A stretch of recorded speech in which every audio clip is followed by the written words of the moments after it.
everybody, welcome back to another Sunday with Steve, and we are way into zucchini season here.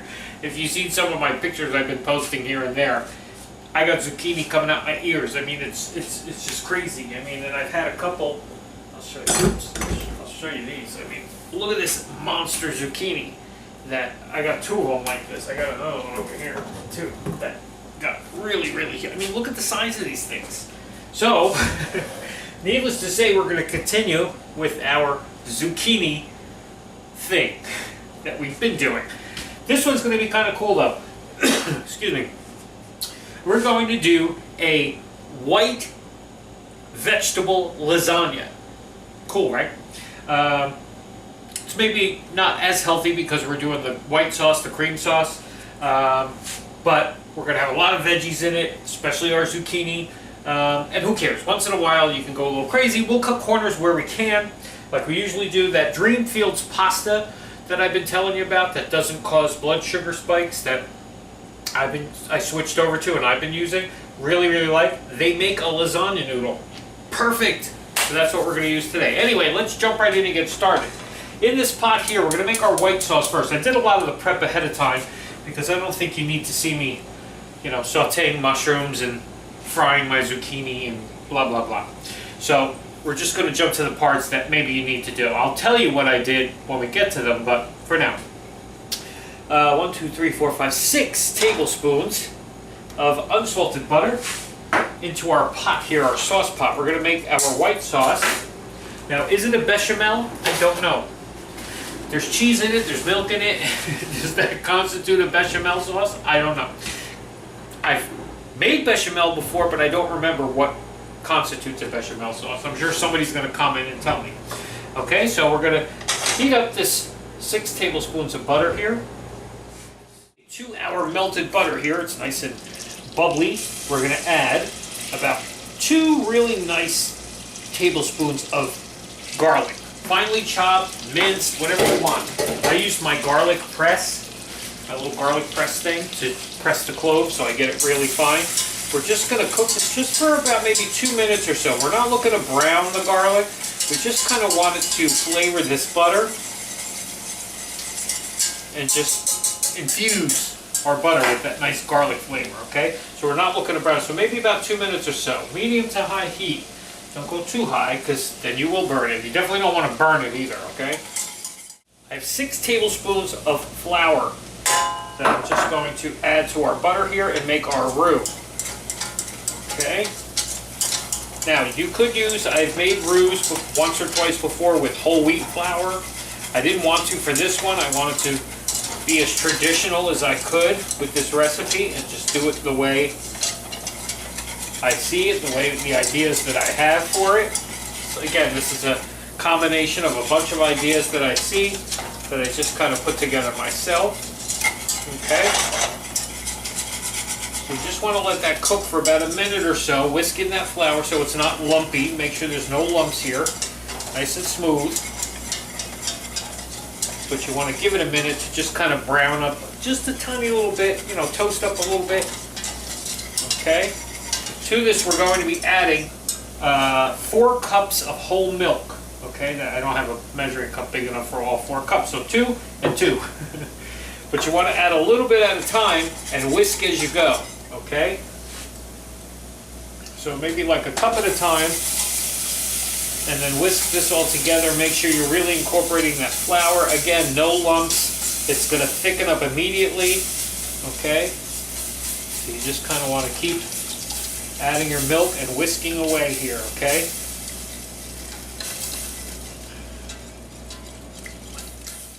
Once you add in all your milk, you're just going to let this kind of simmer for about 4 to 5 minutes, okay? And just let this thicken up. Make sure you're whisking every few minutes or so just to make sure you're not scorching your milk here, okay? Now, in this bowl here, we're going to make our filling too.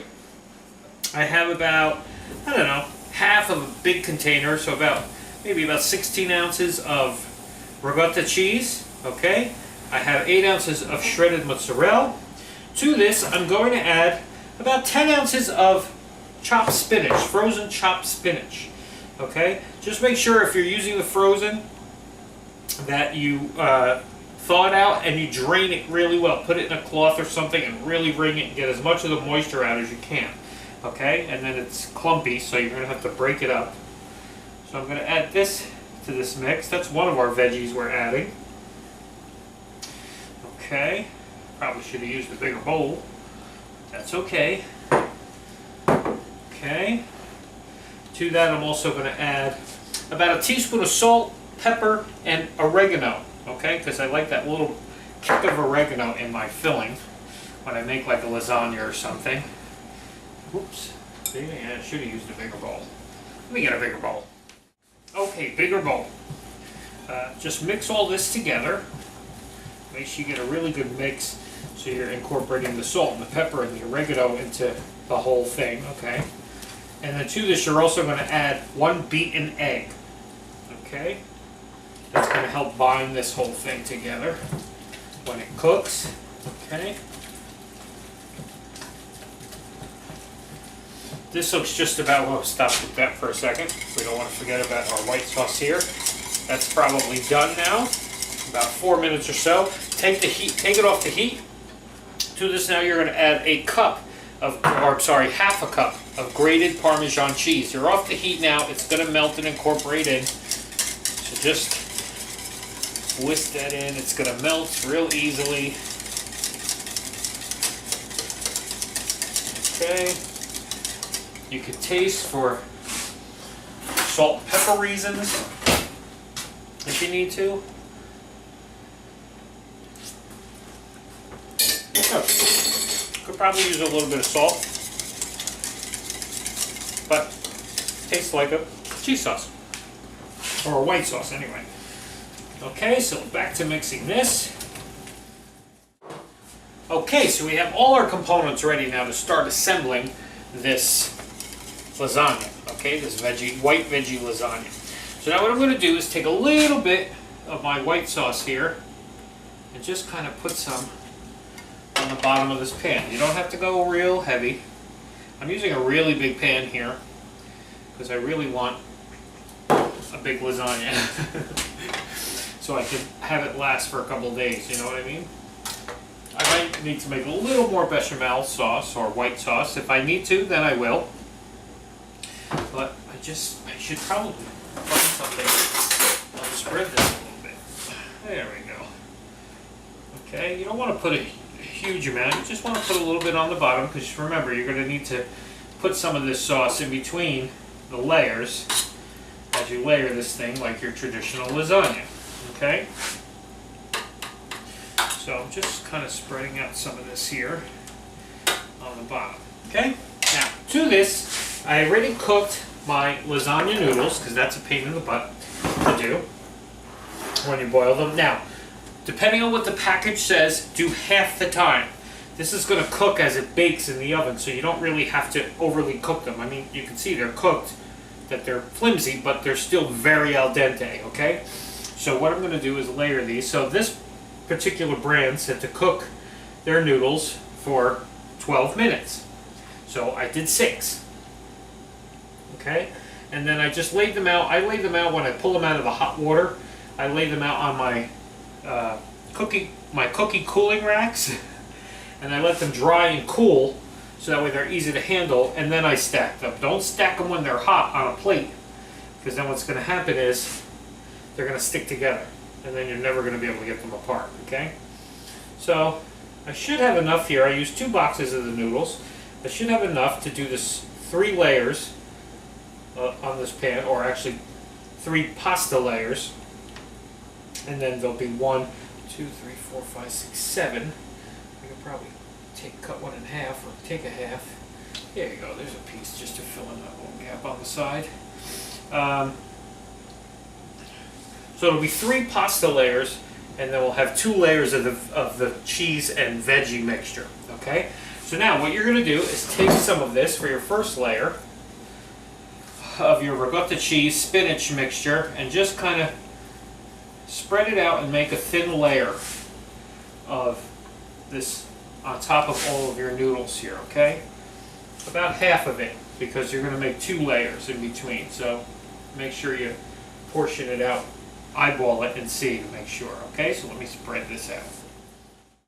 Okay, so the last vegetable we're going to add to our thing here, our lasagna, is some sauteed mushrooms. Now I did a mix of white mushrooms, cremini, and my favorite shiitake mushrooms. I just sauteed them a little bit so they were cooked down. You don't have to overdo it. You're not looking to brown them or anything. Okay, just cook them down. They're going to cook in this sauce anyway. I just didn't want to put raw mushrooms in here because I like them. I like to season them a little bit, salt and pepper. I saute them with a little butter and olive oil just to kind of cook them down, get that flavor, the juices of them released in there, okay? And then I let them cool down so I can handle them because it's a lot easier to spread them. So you're just going to use about, again, half of this mixture. How many did I use? I don't know. You eyeball it. However many. If you like a lot of mushrooms, go heavy on the mushrooms. I like mushrooms, so I probably went, you know, a decent amount of all three. Plus, don't forget, mushrooms are going to shrink a little bit, so you're going to lose some volume when you cook them down. Okay, that's it there. So we have our layers of vegetable here. Okay, take a little bit of Parmesan cheese. I should probably use a spoon for this. And I'm just going to sprinkle some Parmesan cheese on the top of this vegetable layer. Okay. And then what I'm going to do is take a little bit more of our white sauce here. And I'm just going to kind of try to put some of this, just a little bit of a layer on there. Maybe I can drizzle it.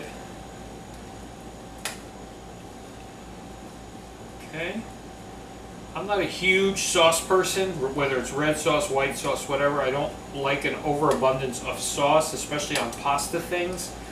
I tend to like my pasta a little drier. That's just me. I go heavy on the cheese though to make up for it, so that's not it. The cheese part is nothing. It's the sauce. I just don't like real pasta with tons of sauce that it's so soupy, and to me the cheese is the star on any dish. Okay, so I just drizzled some of that sauce on there. Continue, same thing. Make another layer of pasta on top of this, and then spread your cheese, and then lay your zucchini, and then sprinkle your mushrooms, then your Parm cheese, a little more sauce. Finish it with a final layer of pasta. Okay, be right back.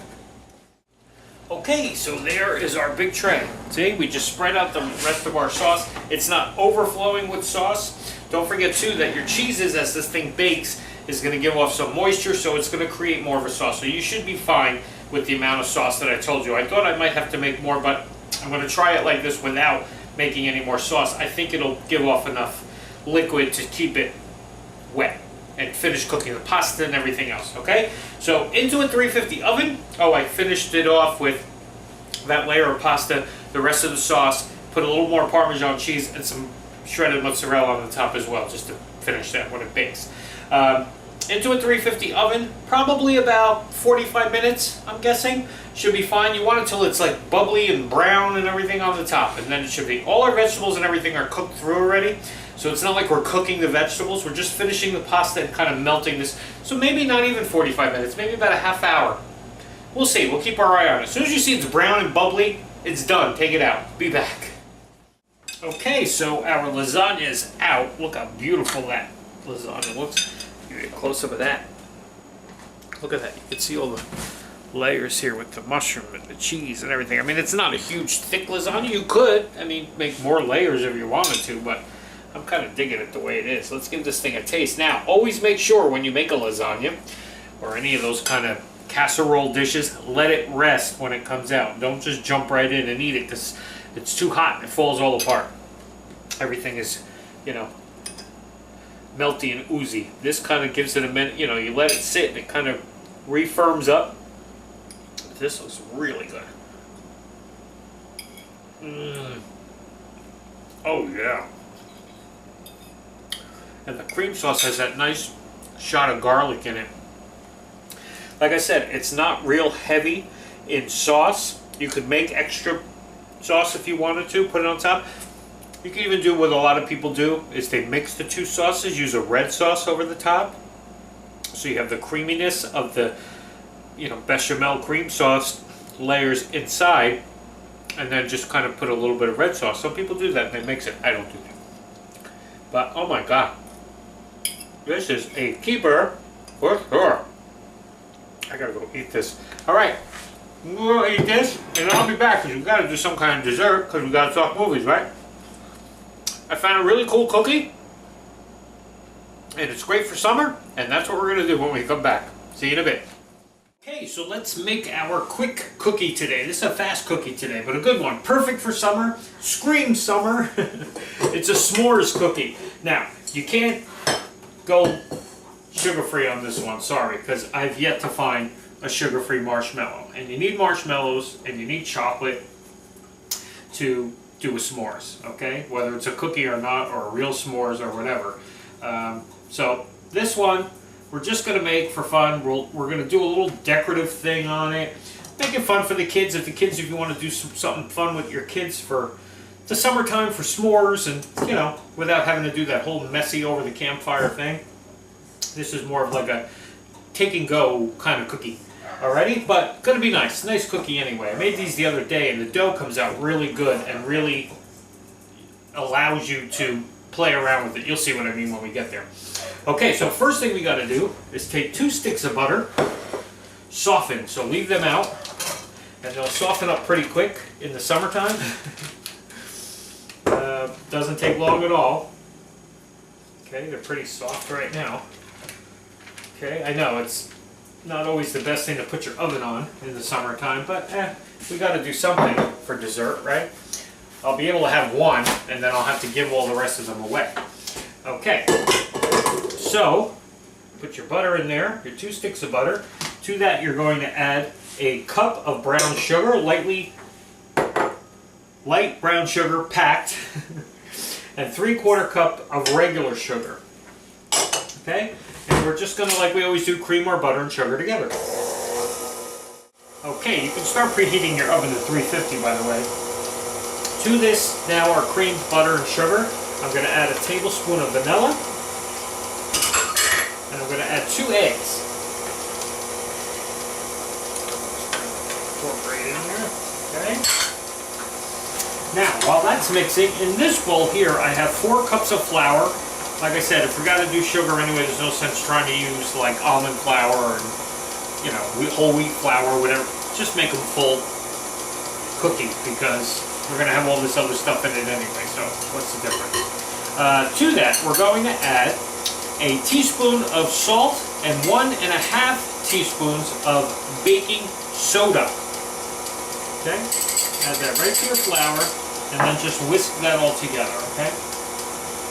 Once again, I should have gotten a bigger bowl, but that's okay. It's all going to go in there and mix with the other stuff anyway.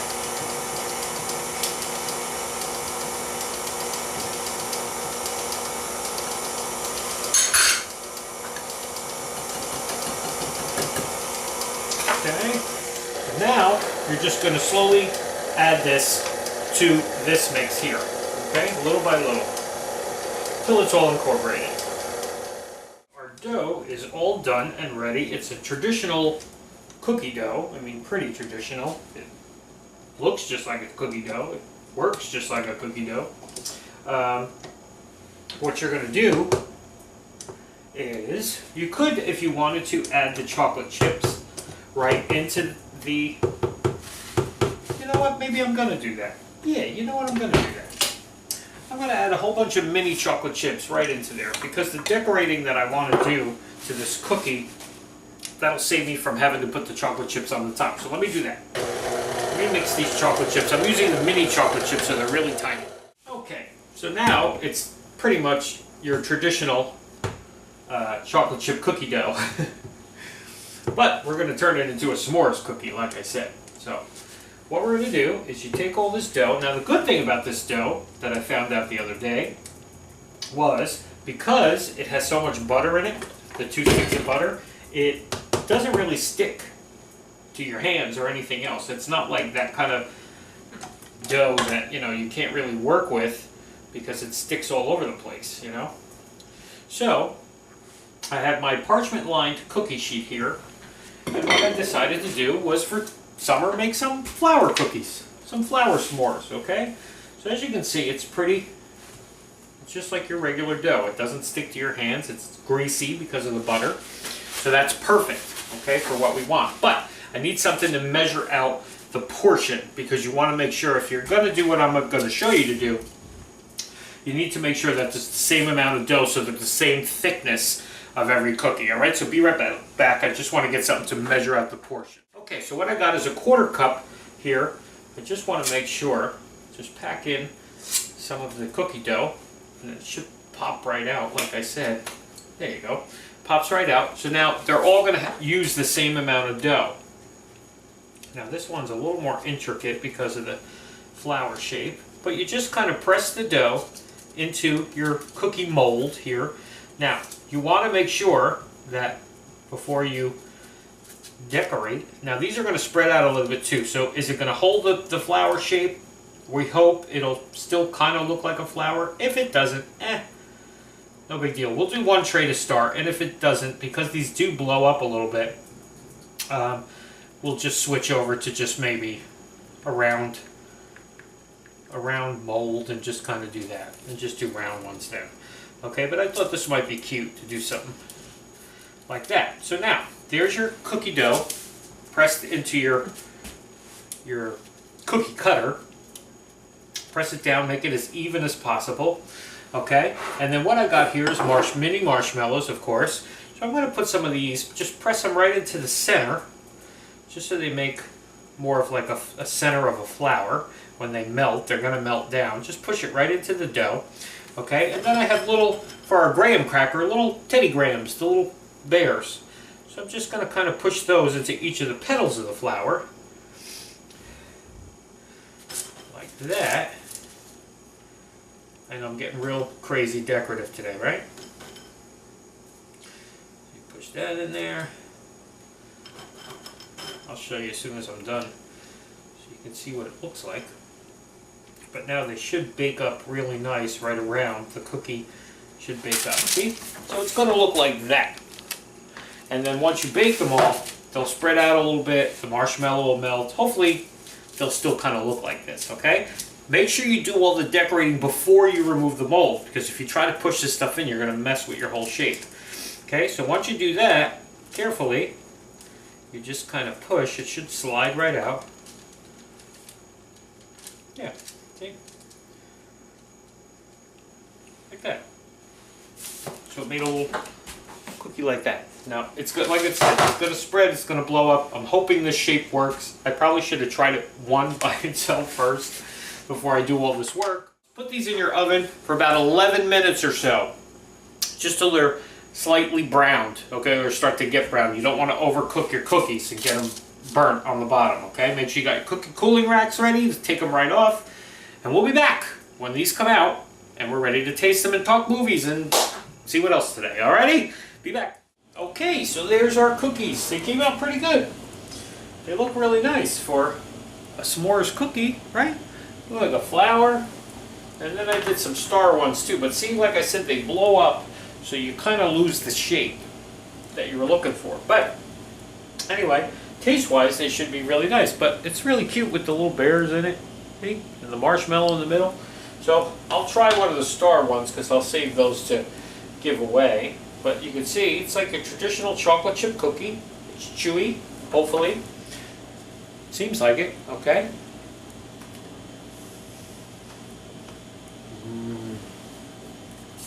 I forgot how much I like a real sugar cookie.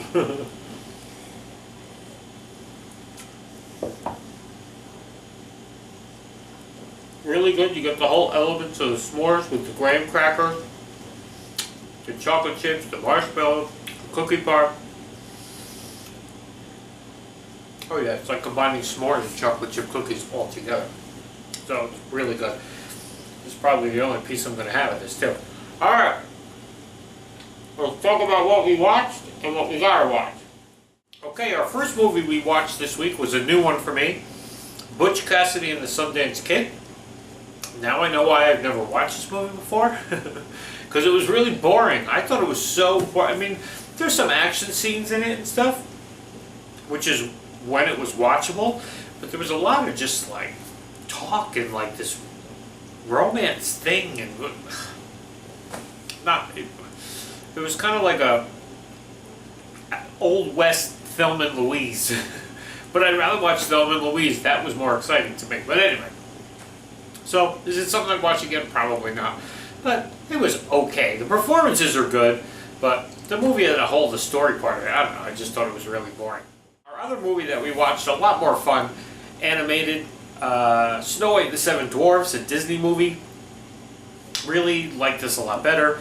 I've seen this one a bunch of times. I love the whole Maleficent thing, which I wish they would have kind of followed that story more in the live-action Angelina Jolie movie.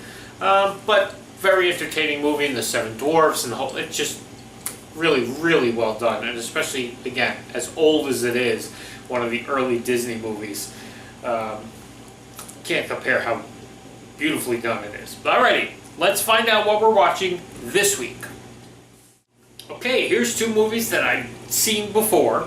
The first one is number 48, counting down, 1975's Jaws. I've seen this a million times. I can't even say a million. I could probably recite all the dialogue word for word. Amazingly well done, Steven Spielberg. We will watch it again because it's summertime too, so why not, maybe pick up on something that I've never seen before, but I've seen it so many times I know this movie backwards and forwards, but we'll watch it again just because it's fun.